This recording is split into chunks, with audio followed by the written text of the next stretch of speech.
Okay, this is Roy. Hope you can hear me. Mazda MX-3. I went through all the hoses underneath the hood. I can't find a vacuum leak at all. I'm pretty much stumped there. I went to the junkyard, replaced a couple sensors. The O2 sensor I replaced, that seemed to get rid of the check engine light. I just drove it around 15 minutes right now. I've had it idling before that for another 15 minutes. I drove it a week ago, no engine light. However, and it actually drove fine. But here's what happens when I have it in gear. Watch the RPMs. Okay, that's neutral. This is drive. Drops down, that's normal, right? Turn on the air now. Drops down. Now it's idling rough. And now when I try to turn the wheel, so I'm getting the power steering going too, it's gonna die.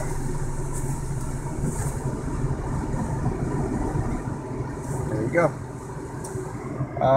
Check engine light stays on when it dies, but it's not flashing or anything. That I think is normal when it loses power. Can't get that solved. It's when the air conditioning is on, when I turn the wheel, get the power steering moving, it'll die. So it's drivable as long as you don't use air conditioning. See, that's at 500. Turn the air off, it's fine. Let me do power steering now. So without the air on, it's fine. I'm wondering if that could be like from a loose belt on the power steering pump, because when I do start up, sometimes it whines, and I know it's the belt. I don't know if it means the belt's too tight or too loose, but I did look under and I did tighten the belt a little bit because I did notice it was jiggling a little bit while I gave it gas. I don't know if that's a sign, but turn on the air, it drops. Okay. So if anybody can help me out, appreciate it. I'm kind of stumped with the vacuum leak thing. I don't know where it's coming from.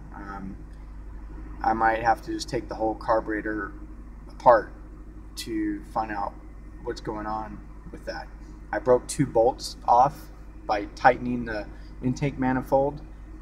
I thought maybe that could be loose because I did put it back on and one of the bolts broke off. So I'm not happy about that. Now I have to drill that out.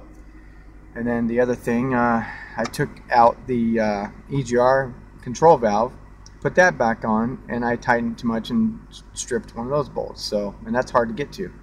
So in order to fix that, I'm going to have to get to it by taking that off anyway. But anybody has any ideas what else I can do? I tried the vacuum leak test just by undoing hoses, spraying WD-40. Nothing seems to take effect. I undid hoses, plugged them up with my thumb, didn't affect the idle. So unless I have a hose plugged into the wrong, I guess one of the tubes or hoses connected wrong, swapped or something, that maybe could be it. But other than that, I don't know.